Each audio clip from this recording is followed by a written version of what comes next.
It was a bitterly cold winter morning when a man shuffled through the revolving doors of one of the city's largest banks. His coat was threadbare and worn thin at the edges, patched up in places where the fabric had given way to years of harsh weather and neglect. Wrapped loosely around his neck was a scarf that had seen better days, stained and frayed, hanging limply against his chest.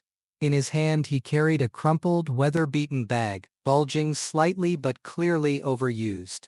The man's face was lined and worn, marked with the hardships of a life lived mostly outdoors. His eyes held a tiredness that went deeper than just the physical chill of the day. As he took slow, careful steps across the marble floor of the bank's entrance hall, his movements betrayed uncertainty. He glanced around the large, well-lit space, taking in the polished counters, the neatly dressed employees in their crisp uniforms, and the steady stream of customers who moved purposefully through the room. He was an anomaly here, a stark contrast to the well-groomed clientele who frequented this place. He found a bench near the large windows where the weak winter sunlight filtered through the glass, casting faint shadows across the floor. Without a word he lowered himself onto the cold, hard seat, folding his hands in his lap as if trying to trap whatever warmth he could from the meager rays of light. He breathed out slowly, fogging the air in front of him as he exhaled, his shoulders sagging under the weight of both his coat and his life's burdens. The employees noticed him immediately. Some paused in their tasks to exchange quick, uneasy glances, while others simply tried to ignore the presence they found uncomfortable. The security guard stationed near the entrance watched him closely, his eyes narrowing slightly as he shifted from foot to foot. The tellers at their counters spoke quietly among themselves, their voices dropping when the man looked in their direction. In this environment, where appearance was everything and status defined worth, the man was out of place. His ragged clothes and weather-beaten face did not fit the image of the bank's typical customers, who arrived in tailored suits and expensive coats. The contrast was jarring, the man's presence unsettling the carefully maintained order of the pristine bank hall. A young woman at the reception desk stole a glance at him, her brow furrowing in mild disapproval. "Who is he?" she whispered to a colleague nearby. "Do you think he's going to cause trouble?" Her colleague shrugged, avoiding eye contact with the man. "Probably just some homeless guy looking for shelter," she replied softly, her tone tinged with unease. Despite their whispered suspicions and the subtle glances filled with judgment, the man said nothing. He simply sat there, still and quiet, as if he belonged nowhere but in that moment, waiting for something unseen by everyone else. His eyes, dark and deep, scanned the room intermittently but never met anyone's gaze for long. A bank manager walking past barely glanced at him but caught enough to frown slightly. "Security needs to keep an eye on this one," she muttered under her breath. The words weren't loud, but they carried the weight of a firm decision. This man was a problem waiting to happen in their carefully controlled world. Outside, the wind howled around the building's corners, rattling the window panes. Inside, the man sat quietly, a figure so out of place it was impossible to ignore. The clock on the wall ticked steadily, measuring the seconds as they passed, while the employees prepared to deal with this unexpected visitor in their midst. No one suspected, however, that beneath the tattered coat and weary exterior, this man held a secret that could turn the entire bank and the people inside it upside down. After sitting quietly for several minutes, the man barely drawing any attention beyond occasional wary glances, the atmosphere in the bank shifted. The security guard, a tall, broad-shouldered man with a sharp gaze and a clipboard in hand, finally decided he couldn't just watch silently anymore. He approached the man with a measured step, his eyes narrowing as he studied the ragged figure before him. "Sir," the guard said firmly, but without raising his voice, "I'm going to have to ask you to leave the premises." The man looked up slowly, his tired eyes meeting the guard's without a trace of anger or resistance. But there was a quiet strength there, a calm that seemed to hold back something beneath the surface. The guard hesitated for a moment, glancing over his shoulder at the nearby employees, who were watching with mixed curiosity and apprehension. "There's been some concern," the guard continued, "about people trying to scam or take advantage of our bank. We can't allow that to happen." so I need you to step outside. Nearby, one of the bank tellers, a woman in her mid-20s, her hair neatly pulled back, leaned slightly toward a colleague and whispered just loud enough for the man to hear. "This is not a place for people like him." Her words carried the weight of prejudice wrapped in polite discretion, a thinly veiled assumption that the man was there to cause trouble. The man stood slowly, the weight of his years seeming to press down with every movement. His hands clenched lightly at his sides, but he said nothing. Instead, his gaze swept over the room as if gathering strength from the very space itself.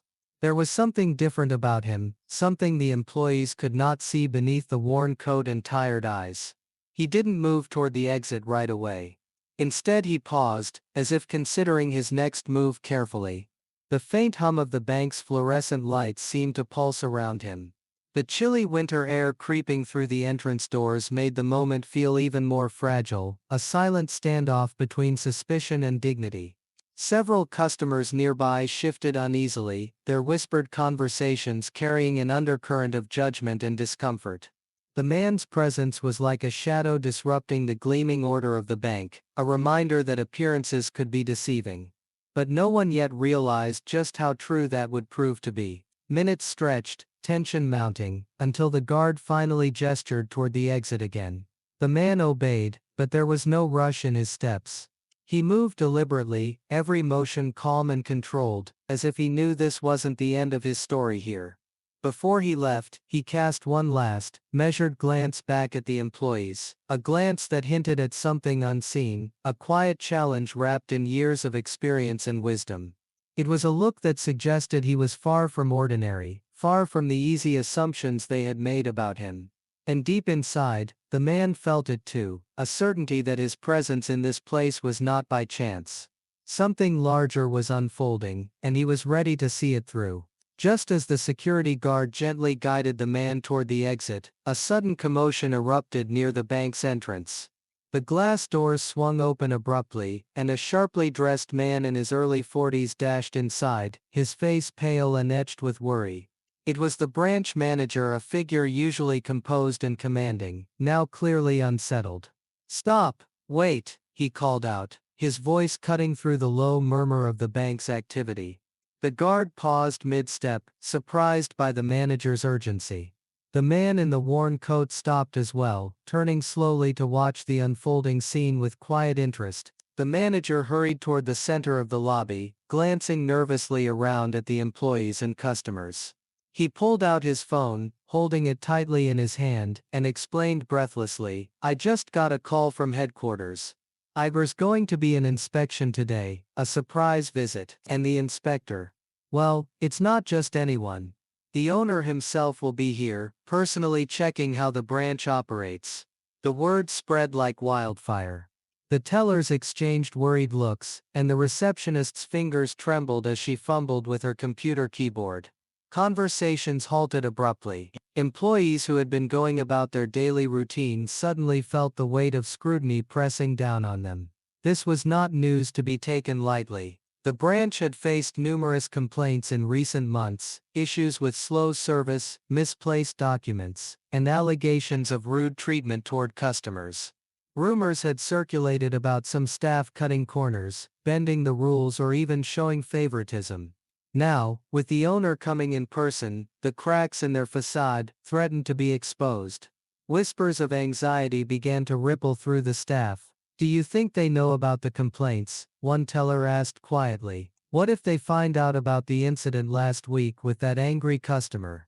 Murmured another. The security guard who had been escorting the man glanced uneasily at his charge. For a moment, he wondered if this unexpected visitor might somehow be connected to the inspection, but quickly dismissed the thought. After all, the man looked nothing like the polished executives he imagined would conduct such a review. Meanwhile, the branch manager gathered the employees for a quick meeting behind the service counters. His tone was firm but strained. "Everyone needs to be on their best behavior today. No mistakes, no exceptions. Remember, the owner is watching, and this inspection could affect all of us, our jobs, our reputations." The staff nodded, some more convincingly than others. The tension was palpable, every smile felt forced, every movement calculated. Customers sensed the change in atmosphere, some slowing down to observe, others choosing to leave early. The man in the tattered coat remained still, seated on the bench near the windows. His eyes, calm and observant, scanned the worried faces around him.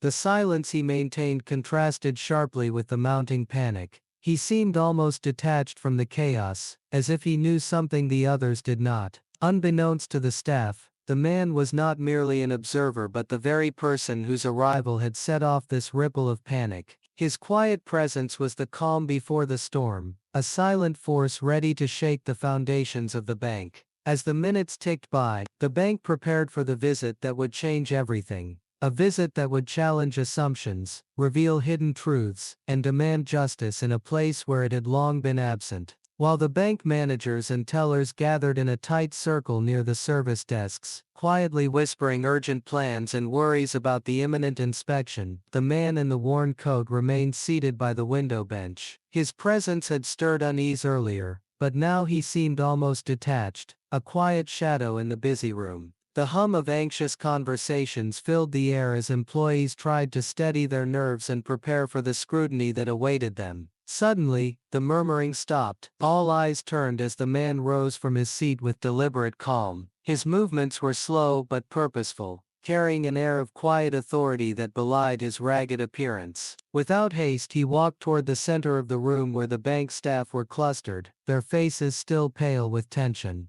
The room fell utterly silent. The flickering overhead lights and the distant sounds of the city outside faded into the background as everyone instinctively sensed something important was about to happen. The man stopped in front of the group, met the gaze of the branch manager and the other employees, and spoke with a steady, composed voice that carried undeniable weight. "I'm not here by accident," he said. "I am the owner of this bank." His words hung in the air like a sudden storm, leaving no room for doubt or denial. The employees blinked, stunned into silence. Some mouths opened slightly, then closed again, as if trying to process what they had just heard. The man's voice did not waver. There was no hint of arrogance, only a calm certainty, as if he had been waiting for this moment to confront them all. The branch manager, who had just been rallying his team to prepare for an outsider's inspection, swallowed hard. "You own this bank?" he asked, his voice barely above a whisper. "Yes," the man replied simply. "I purchased this bank several years ago, and today I decided to visit personally, to see how things really work in this branch." A ripple of shock passed through the employees. The teller who had earlier whispered that such people didn't belong here now looked away, unable to meet his gaze. The security guard, still standing near the entrance, straightened up, his expression shifting from suspicion to recognition, though he kept quiet, unsure of what to say. The man's gaze swept across the room, lingering on each face for a moment. "I've heard rumors, complaints, even whispers of misconduct. Today, I'm here to understand the truth firsthand." There was a pause, a heavy silence as the employees absorbed the full impact of his revelation. The man, who had been mistaken for a homeless stranger, a potential troublemaker, was the very person who held the bank's fate in his hands. His humble exterior had concealed not just wealth, but the power to change everything. In that moment, the invisible lines of class and judgment blurred. The tired coat and worn scarf were no longer symbols of poverty or suspicion. They were the disguise of a man who had seen far more than anyone here imagined. As the employees stared in stunned silence, the man offered a small, calm smile. "I came here not to punish, but to understand. Let us begin." With those words, the atmosphere shifted from tension to cautious hope. The unexpected owner, once dismissed and underestimated, had taken control of the day, and with it, the future of the bank itself. The room remained silent as the man in the worn coat began to speak again, this time with a deeper, reflective tone. He took a moment to gather his thoughts, his eyes meeting those of the employees, some curious, others still uncertain. Then, with quiet confidence, he started to reveal the story behind his unexpected visit. "Several years ago," he began, This bank was on the brink of collapse. It was struggling financially, plagued by bad management, and growing distrust from its customers. I saw potential where others saw failure. I purchased a controlling stake quietly, choosing to remain in the shadows while I learned more about how things truly worked here. He paused, letting the weight of his words settle. The employees listened intently, the atmosphere shifting from suspicion to cautious engagement. I wanted to understand the reality behind the polished reports and official statements. I needed to see what happened when no one was watching, how the employees treated the customers, how the policies were enforced, and how the human element influenced the daily workings of this institution. The man's gaze grew sharper, as if replaying memories long held in his mind. I watched closely, observing every interaction, the respectful ones, the careless ones, and those tainted by prejudice. I saw staff members dismissing clients based on their appearance or background. I witnessed moments of impatience, subtle but damaging acts of discrimination that left some customers feeling unwelcome and unheard. He leaned slightly forward, emphasizing the seriousness of his mission. This was never acceptable to me. I bought this bank not just as an investment, but as a responsibility to build something better, fairer. But change requires understanding, and for that I needed to see the truth without the filters of pride or fear. A few employees exchanged glances, their expressions softening. Some recalled incidents where customers had been ignored or treated with disdain, things they had justified as routine or unavoidable. Now, hearing the owner's perspective, those excuses seemed hollow. The man continued, "For years I remained silent, watching from afar. I wanted to see if the people here would rise to the challenge, if they would respect the dignity of every client regardless of who they were. Unfortunately, I saw too many failures, moments where the system let people down." He straightened up, his voice growing resolute. "But I am not here to condemn. I am here to change this, to root out injustice, and create a place where every customer feels valued, where employees take pride in their work, and where fairness guides every decision." The employees listened in silence, a mixture of awe and apprehension filling the room. The man who had once seemed like a forgotten figure, a mere outsider, was in fact a visionary determined to transform the bank from within. He concluded, "Today is the first step. Together we will rebuild trust. Together we will create a bank that stands for something greater than profit, one that stands for respect, dignity and integrity." As his words echoed through the hall, a sense of possibility sparked among those present. The journey ahead would be challenging, but for the first time in a long while, there was hope. The silence that followed the man's powerful declaration was quickly broken by a flurry of nervous activity. The branch managers exchanged anxious glances, their earlier confidence, now replaced by a palpable sense of urgency. One of them stepped forward hesitantly, voice trembling slightly as he addressed the man. "Sir, please, we understand your concerns, but this is a sudden revelation. We ask that you don't make any hasty decisions. The staff here, many have been loyal for years, and they're committed to improving. We can work through this together." Another manager chimed in, "There have been challenges, yes, but the majority of our employees strive to provide good service. We're willing to cooperate fully with any review you wish to conduct." Despite their pleas, the man's expression remained calm but resolute. He was not swayed by their attempts to soften the situation or gloss over the problems. "Thank you for your honesty," he said firmly, "but the issues run deeper than mere challenges. The bank has allowed prejudice and neglect to fester, harming not just customers but its own reputation. This cannot continue." He paused for a moment, then issued a clear directive. "I am ordering a full audit of the branch's operations. Every process, every interaction, every policy will be reviewed thoroughly. We will identify the failures and the causes behind them." The employees felt the weight of his words settle heavily upon them. The man's vision was uncompromising, his will unyielding. In addition, he continued, "The current security team will be replaced.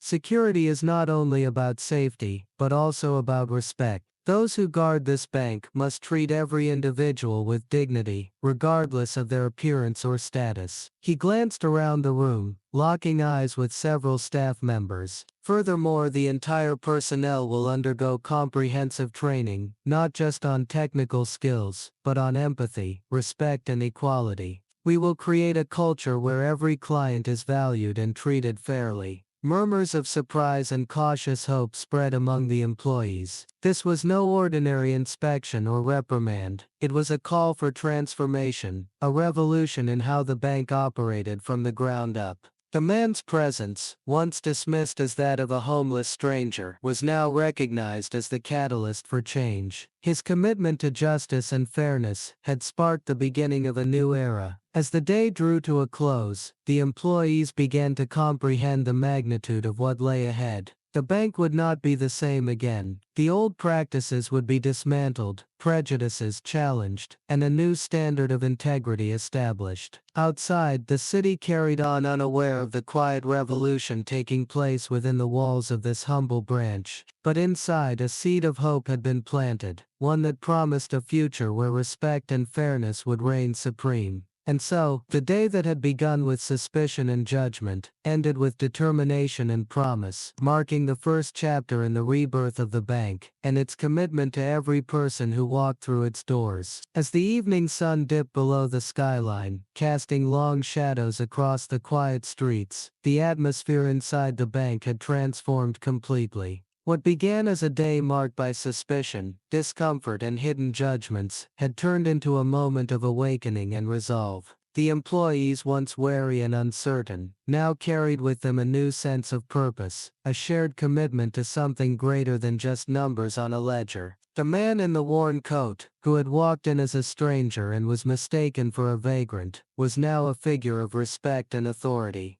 His quiet strength and unwavering dedication to fairness had cracked open a system built on appearances and assumptions. He had shown that beneath the surface, beyond clothes and outward appearances, lay the power to change lives and reshape institutions. Over the following days, the audit began in earnest. Every transaction was reviewed, every policy scrutinized, and every customer interaction analyzed. The results confirmed what many suspected but had been too afraid or unwilling to admit. There were indeed failures, biases, and moments of neglect that had eroded the trust between the bank and its community. But these findings were not met with despair. Instead, they sparked a renewed energy. The staff embraced the challenge with a determination to learn and grow. Training sessions on empathy, equality, and respect became regular parts of their routines. New security personnel, chosen not just for vigilance, but for their understanding of dignity and fairness, replaced the old guard.